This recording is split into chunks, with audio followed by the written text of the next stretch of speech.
Right. ఈరోజు వచ్చినటువంటి వార్తాపత్రికల్లో గమనించినట్లయితే ముందుగా నమస్తే తెలంగాణ పేపర్ను పరిశీలిద్దాం. ఇక నమస్తే తెలంగాణ పేపర్లో ప్రధానంగా బ్యానర్ ఐటెం మనం చూస్తున్నాం. ఇక్కడ ఏదైతే బనకచర్లపై జంగ్ సైరన్ విద్యార్థులకు అవగాహన సదస్సు నిర్వహించారో, ఏదైతే బనకచర్లకు సంబంధించి ఏం జరుగుతుందనే ఉద్దేశంతో ప్రధానంగా ఇక్కడ హైదరాబాద్ ఉప్పల్లోని మల్లాపూర్ విఎన్ఆర్ గార్డెన్స్లో శనివారం నిర్వహించినటువంటి బీఆర్ఎస్వి రాష్ట్ర స్థాయి సదస్సులో కేటీఆర్ మాట్లాడుతున్నట్టు ఇక్కడ ఫోటో చూస్తున్నాం. మనం సదస్సుకు హాజరైనటువంటి విద్యార్థుల ఫోటో కూడా క్లియర్ కట్గా చూస్తున్నాం. పెద్ద సంఖ్యలో విద్యార్థులు హాజరయ్యారు. వారందరికీ కూడా బీఆర్ఎస్ సీనియర్ నాయకులు, మాజీ మంత్రులు అవగాహన కల్పించారు. దానికి సంబంధించినటువంటి ఐటమ్ చూస్తున్నాం. మెయిన్గా ఇటు కింద కూడా చూస్తున్నాం. ఇటు మాజీ మంత్రి హరీష్ రావు, అలాగే మాజీ మంత్రి జగదీష్ రెడ్డి కూడా ఉన్నారు. కింద కూడా కార్యకర్తలు ఉన్నారు. మాజీ ఎంపీలు, మాజీ ఎమ్మెల్యేలు, ఎమ్మెల్సీలు వీళ్ళంతా ఉన్నారు. కార్యకర్తలు కూడా ఉన్నారు. ఇక బనకచర్లపై జంగ్ సైరన్, చంద్రబాబు ఇక్కడ, కేసీఆర్ ఉన్నాడు మర్వకు, ఏపీ జలదోపిడిని అడ్డుకుంటామంటే ఇక్కడ సబ్ టైటిల్స్ తోటి మనం చూస్తున్నాం. ప్రధానంగా సబ్ టైటిల్స్ మనం గమనించినట్లయితే చంద్రబాబు కోవట్టు రేవంత్కు బుద్ధి చెప్పాలి, తెలంగాణ హక్కులు గురుదక్షిణగా ఇస్తున్నాడు, మేడిగడ్డ బ్యారేజ్ పగుళ్ళు వెనుక కాంగ్రెస్ కుట్ర ఉందంటూ కూడా ఇక్కడ ఐటమ్ చూస్తున్నాం. పిల్లల వద్ద పెద్ద శబ్దం వచ్చినట్టు కొందరు చెప్పిండ్రు, ఎన్నికల హడావిడిలో పడి దాన్ని పట్టించుకోలేదంటూ కూడా విమర్శలు చేశారు. ప్రధానంగా దాంతోపాటుగా రేవంత్ తొత్తుల్లా పనిచేస్తున్నటువంటి పోలీసులు అధికారులను వదిలిపెట్టాం, మిత్తితో సహా చెల్లిస్తామని చెప్పేసి కూడా ఇక్కడ చెప్పడం జరుగుతోంది. బీఆర్ఎస్ వర్కింగ్ ప్రెసిడెంట్ కేటీఆర్ తీవ్రస్థాయిలో కాంగ్రెస్ ప్రభుత్వంపై ధ్వజమెత్తారు. బనకచర్ల ప్రాజెక్టును అడ్డుకొని తీరుతాం, కేసీఆర్ నేతృత్వంలో ఢిల్లీ మెడలు వంచుతాం, ఢిల్లీ పిలక తన చేతిలో ఉన్నదని బాబు డాంబికాలు చేస్తున్నాడని చెప్పేసి కూడా ఇక్కడ ఐటమ్ చూస్తున్నాం మనం. ప్రధానంగా వాస్తవం చూడాలంటే ఢిల్లీ ఏదైతే తన చేతిలో ఉందని చెప్పేసి కూడా ఆయన డాంబికాలు పలుకుతున్నారని చెప్పేసి చాలామంది సీనియర్ నాయకులు అంటున్నటువంటి పరిస్థితి కనబడుతుంది. చుక్క నీటిని వదలకుండా ఓయూ కేయూ ఉద్యమ వేదికలై మన హక్కులను కాపాడతాయి, ఎన్హెచ్లను దిగ్బంధం చేస్తాయి, రైలు రోకోలు చేస్తాం, బీఆర్ఎస్ నేత మాజీ మంత్రి హరీష్ రావు ఫైర్ అయ్యారు, తెలంగాణ రాష్ట్రాన్ని పాలిస్తున్నది ద్రోహులే, మాజీ మంత్రి జగదీష్ రెడ్డి మండిపాటు, జై తెలంగాణ మనకు ఎనర్జీ, రేవంత్కు ఎలర్జీ, చంద్రబాబు శాసిస్తాడు, బానిస రేవంత్ పాటిస్తాడు, బీఆర్ఎస్ ఎమ్మెల్సీ దేశపతి శ్రీనివాస్ ఎద్దేవా చేశారు. అలాగే బీఆర్ఎస్ ఆధ్వర్యంలో రాష్ట్ర స్థాయి సదస్సు నిర్వహించారు. సదస్సు పెద్ద ఎత్తున నిర్వహించారు. చాలా గ్రాండ్ సక్సెస్ అయింది ఈ సదస్సు. కాళేశ్వరం బనకచర్లపై పీపీటీ ఇచ్చిన హరీష్ రావు, ఏదైతే పీపీటీ ఇచ్చినటువంటి క్రమంలో విద్యార్థులు కేరింతలు వేశారు. విజువల్స్ మనం చూసాం నిన్న. అంటే ఇలా వాళ్ళు ఉత్సాహానికి లోనయ్యారు. జరుగుతున్నటువంటి అన్యాయం పైన కూడా తీవ్రంగా వాళ్ళు చాలా పరిగణించే ప్రయత్నం చేశారు. చాలా సీరియస్గా తీసుకున్నారు. పవర్ పాయింట్ ప్రజెంటేషన్ అని చెప్పేసి కూడా చాలామంది చెప్పుకొచ్చారు. గోదావరి నీళ్లను చెరబెట్టేందుకు ఏపీ చేపట్టినటువంటి బనకచర్లకు వ్యతిరేకంగా బీఆర్ఎస్ సహా బీఆర్ఎస్వి జంగ్ సైరన్ మోగించింది. కాళేశ్వరం బనకచర్ల ప్రాజెక్టులపై అవగాహన కల్పించేందుకు పార్టీ వర్కింగ్ ప్రెసిడెంట్ కేటీఆర్, మాజీ మంత్రులు హరీష్ రావు, జగదీష్ రెడ్డి, ఎమ్మెల్సీ దేశపతి శ్రీనివాసు దిశానిర్దేశంలో ఉప్పల్లోని మల్లాపూర్ విఎన్ఆర్ గార్డెన్స్లో శనివారం జరిగినటువంటి బీఆర్ఎస్వి రాష్ట్ర స్థాయి సదస్సు చైతన్యవంతంగా సాగింది. బనకచర్ల పేరుతో గోదావరి జలాలను తెలంగాణకు శాశ్వతంగా దూరం చేసేందుకు AP CM Chandrababu, Telangana CM Revanth Reddy, కేంద్రంలోని బీజేపీ కలిసి చేస్తున్నటువంటి కుట్రను గ్రామాన ప్రజలకు వివరించాలని విద్యార్థి నేతలకు బీఆర్ఎస్ నాయకత్వం సూచించింది. తెలంగాణ హక్కులను కాపాడుకునేందుకు ఉస్మానియా, కాకతీయ యూనివర్సిటీలు మళ్లీ ఉద్యమ వేదికలు కావాలని ఆకాంక్షించింది. అవసరమైతే జాతీయ రహదారులను దిగ్బంధించి రైలు రోకోలు చేపట్టి ఢిల్లీ మెడలు వంచి బనకచర్లను ఆపుదామని పిలుపునిచ్చింది. సో కంప్లీట్గా బనకచర్ల అంశమే ఇక్కడ ప్రధానంగా కనబడుతుంది. బనకచర్ల అంశంకి సంబంధించి 2వ పేజీలో కూడా మనం చూద్దాం. 2వ పేజీలో దీనికి సంబంధించి పూర్తి డీటెయిల్స్ కూడా ఇచ్చారు. ఏదైతే బనకచర్ల అంశం ఏందనేది మనం చూస్తున్నాం. ఇక్కడ బనకచర్లను అడ్డుకొని తీరుతాం, కేసీఆర్ నేతృత్వంలోనే ఢిల్లీ మెడలు వంచుతాం, ఢిల్లీ తన చేతిలో ఉన్నదని చంద్రబాబు డాంబికాలు చేస్తున్నాడని చెప్పేసి హరీష్ రావు తీవ్ర స్థాయిలో ధ్వజమెత్తారు. రేవంత్ ఒప్పుకున్నా తెలంగాణ ఒప్పుకోదు. ఏదైతే రేవంత్ సీఎం హోదాలో, కాంగ్రెస్ పార్టీ సీఎం హోదాలో ఒప్పుకున్నా కూడా యావత్ తెలంగాణ ప్రజానీకం 4 కోట్ల మంది, అలాగే బీఆర్ఎస్ నాయకులు ఎట్టి పరిస్థితుల్లో బనకచర్లపై ఒప్పుకోరు, తిరగబడతారు, జాగ్రత్త అని చెప్పేసి హరీష్ రావు హెచ్చరిస్తున్నటువంటి ఐటమ్ మనం ఇక్కడ చూస్తున్నాం. సుప్రీంకి వెళ్ళి అయినా ప్రాజెక్టును ఆపుతాం, చుక్క నీటిని వదలకుండా ఓయూ కేయూ ఉద్యమ వేదికలై రాష్ట్రాన్ని కాపాడుతాయి, హైవేలు దిగ్బంధిస్తాం, రైలు రోకోలు చేస్తాం. బీఆర్ఎస్వి రాష్ట్ర సదస్సులో హరీష్ నిప్పులు, కాళేశ్వరం బనకచర్లపై విద్యార్థులకు పీపీటీ ప్రజెంటేషన్. ఇక్కడ చూస్తున్నట్లయితే ఈ వ్యాఖ్యలు కావచ్చు, ఈ ఆవేశం కావచ్చు, ఈ కోపం కావచ్చు, ఈ బాధ కావచ్చు, ఏదైతే తెలంగాణ ఉద్యమంలో 2014 కంటే ముందు కావచ్చు, అప్పుడు ఎట్లయితే ఉద్యమంలో ఉవ్వెత్తిన ఎగిసిపడినటువంటి మాటల తూటాలు కావచ్చు, ఆవేశం కావచ్చు, ఆ బాధ కావచ్చు ఇప్పుడు మళ్ళీ కనబడుతుంది. ఏదైతే ఈ బనకచర్ల ప్రాజెక్టును అడ్డుకోవడానికి బీఆర్ఎస్ తన యొక్క ప్రయత్నం ఎలా చేస్తుందనేది కూడా ప్రతిపక్ష హోదాలో ఉండి కూడా ఎలా చేస్తుందని కూడా దీన్ని బట్టి మనం అర్థం చేసుకోవచ్చు. ముఖ్యంగా ప్రధానంగా ఇక్కడ ఈ ఐటెం చూసుకున్నట్లయితే తెలంగాణ నీటి హక్కుల కోసం విద్యార్థి లోకం మరో ఉద్యమం చేపడుతుంది. ఉస్మానియా, కాకతీయ యూనివర్సిటీలు మళ్ళీ ఉద్యమ వేదికలై తెలంగాణ హక్కులను కాపాడుతాయి. అవసరమైతే జాతీయ రహదారులను దిగ్బంధిస్తాయి, రైలు రోకోలు చేస్తాయి, ఢిల్లీ మెడలు వంచుతాం తప్ప తెలంగాణకు హక్కుగా వచ్చి ఒక్క నీటి చుక్క కూడా వదులుకోమని చెప్పేసి కరాఖండిగా హరీష్ రావు స్పష్టం చేశారు. ఇక ఇదొకటి ఇంపార్టెంట్ ఐటమ్ అని చెప్పుకోవచ్చు. ఇంట్లో ఉన్న ఆడవాళ్ళపై అటెంప్ట్ మర్డర్ కేసులా ఏదైతే 14 ఏళ్ళు చావు నోట్లో తలపెట్టినటువంటి రాష్ట్రం సాధించిన ఉద్యమ నేత కేసీఆర్ అంతే తపనతో అదే దీక్షతో తెలంగాణ రాష్ట్రాన్ని అభివృద్ధి చేశారని హరీష్ రావు గుర్తు చేశారు. రాజకీయ కక్ష సాధింపు నాకు వద్దు, తెలంగాణ ప్రగతి నాకు కావాలి చెప్పిన నాయకుడు, పని చేసినట్టు చూపించిన నాయకుడు కేసీఆర్ అని ఆయన చెప్పారు. ఏదైతే ఈ మధ్య జరిగినటువంటి నల్లబాలు అరెస్టు సంబంధించి దానికి సంబంధించి కూడా ఆయన తీవ్రస్థాయిలో ధ్వజమెత్తారు. ప్రధానంగా ఏదైతే ఇలాంటి అరెస్టులు తగదు, ఏదైతే వ్యక్తిగత కక్ష సాధింపులకు దూరంగా ఉండాలని చెప్పేసి ఆయన కోరారు. ప్రధానంగా ఇక్కడ ఇంకొక ఐటమ్ మెయిన్ ఇంపార్టెంట్ ఐటమ్ మనం చూస్తున్నాం. చంద్రబాబు, నువ్వు తెలంగాణ నీళ్లు దోచుకోవడానికి నీ శిష్యుడు సహకరించిన నీ దోస్తు బీజేపీ వంత పాడినా మేము అడ్డుకొని తీరుతాం. తెలంగాణ హక్కుగా ఉన్నటువంటి నీళ్ళ నుంచి ఒక్క చుక్క నీటి బొట్టును కూడా పోనివ్వం. కేసీఆర్ ఉన్నంత వరకు, బీఆర్ఎస్ ఉన్నంత కాలం తెలంగాణకు అన్యాయం జరగనీయమంటూ కూడా హరీష్ రావు తీవ్రస్థాయిలో ఫైర్ అయ్యారు. ఇక దాంతోపాటుగా ఫస్ట్ పేజ్లో ఇంకొన్ని ఐటమ్ చూసుకున్నట్లయితే ప్రధానంగా మెయిన్ ఐటమ్గా ఇది మనం చూసాం. ఇక తర్వాత కూడా ఏదైతే సర్పంచ్లకు సంబంధించి కూడా ఇక్కడ మరో ఐటమ్ చూస్తున్నాం. 10 లక్షల బిల్లులు రక కుటుంబం రోడ్డున పడ్డట్టు కూడా ఇక్కడ మరో ఐటమ్ కూడా ప్రచురించింది. సర్కారు బడిలో మాజీ సర్పంచ్ కుటుంబం ఊరు అభివృద్ధి కోసం ఉన్న భూమిని అమ్ముకున్నారు, చేసిన అప్పులు తీర్చలేక సొంత ఇంటిని వదులుకున్నాడు, చివరికి నిలువ నీడలేక సర్కారు బడిలో తలదాచుకున్నారు. సిద్దిపేట జిల్లా అక్కన్నపేట మండలం మైసమ్మ వాగు పంచాయతీ మాజీ సర్పంచ్ సందెబోయినటువంటి లావణ్య కుమార్కు ప్రభుత్వం నుంచి 10 లక్షల బిల్లులు రావాల్సి ఉన్నది.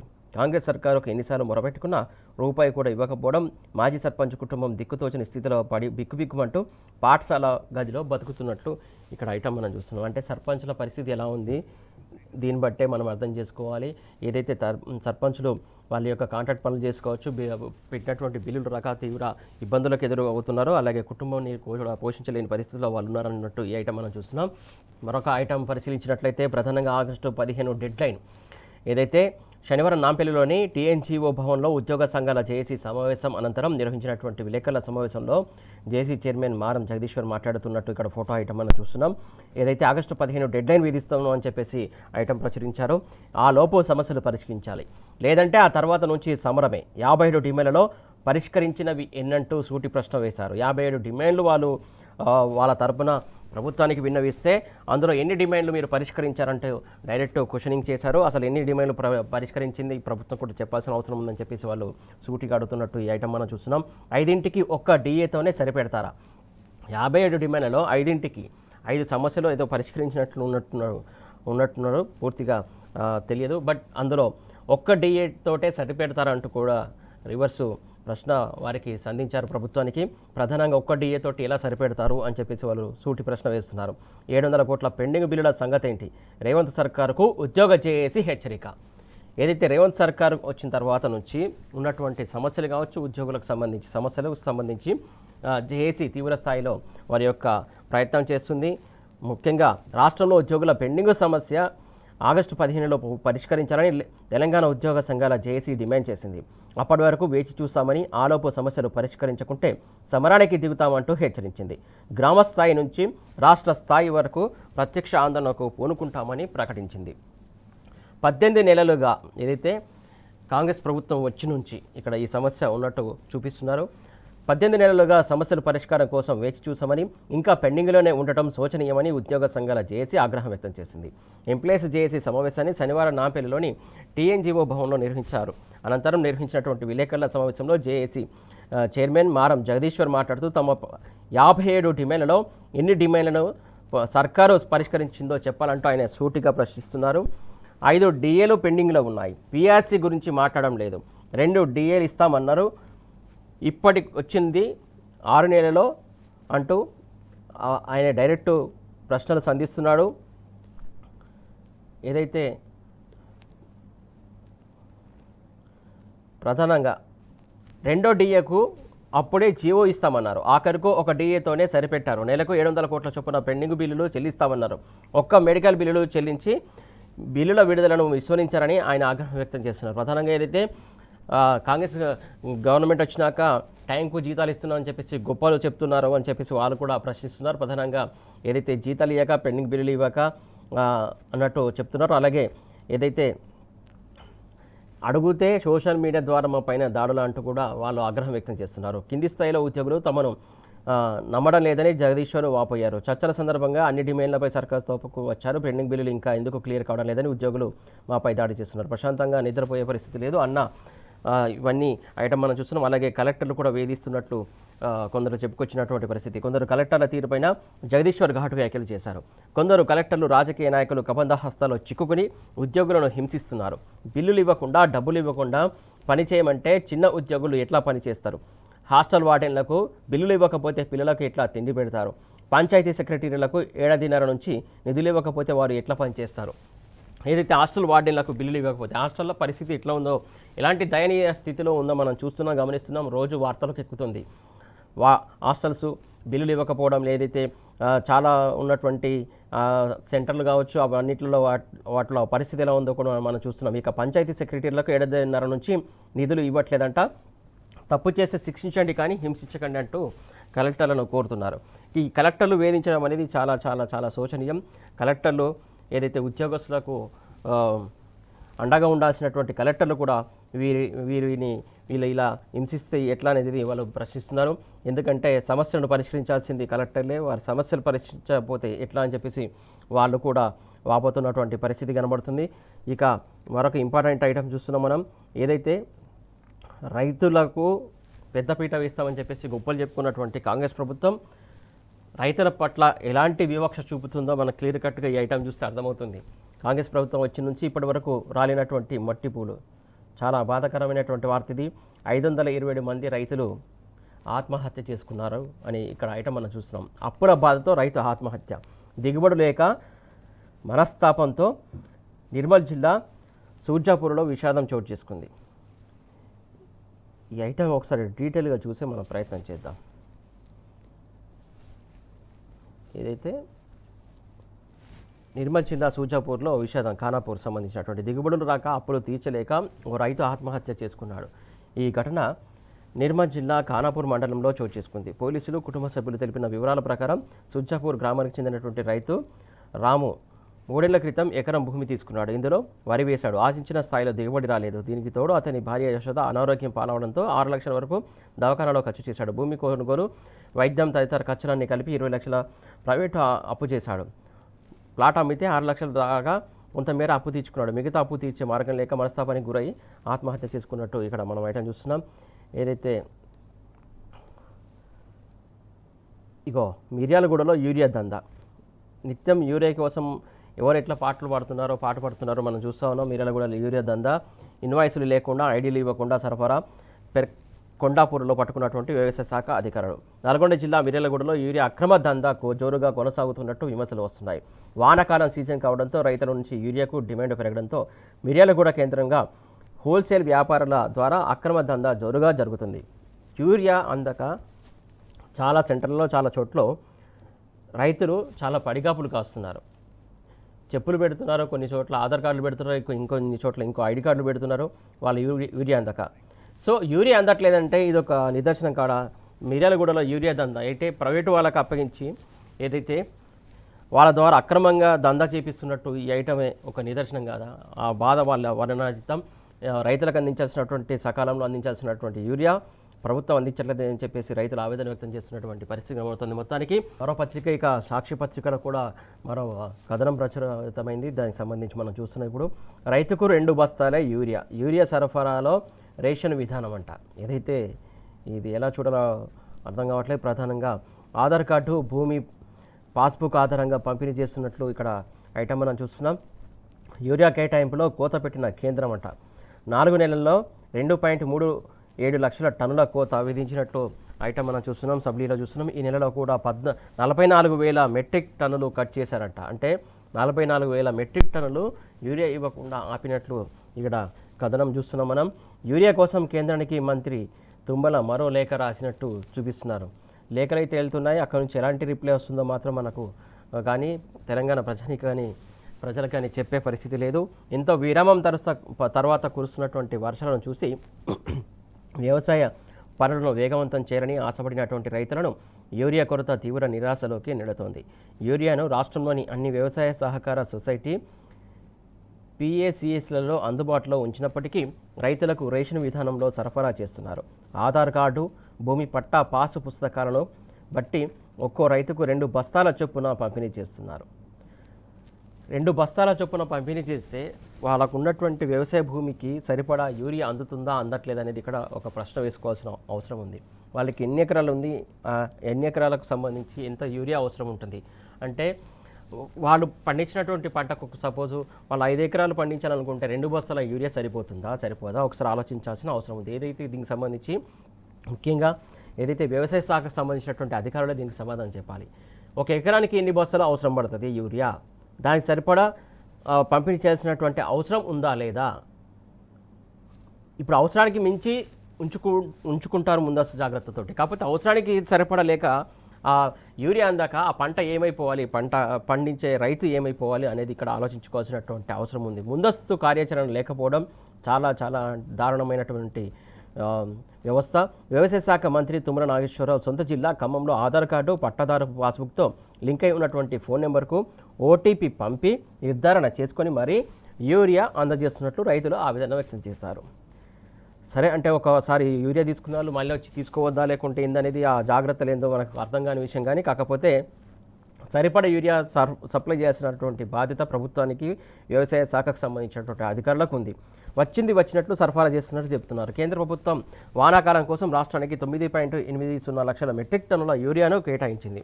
ఇందులో ఏప్రిల్ నుంచి జూలై వరకు 6.60 లక్షల మెట్రిక్ టన్నుల యూరియా రావాల్సి ఉండగా ఇప్పటి వరకు 4.23 లక్షల మెట్రిక్ టన్నులు మాత్రమే సరఫరా చేశారు. అంటే 36% లోటు ఉంది. ఈ నేపథ్యంలో గోదాములకు వచ్చినటువంటి స్టాక్ ఎప్పటికప్పుడు ఊడ్చినట్లు అయిపోతుంది.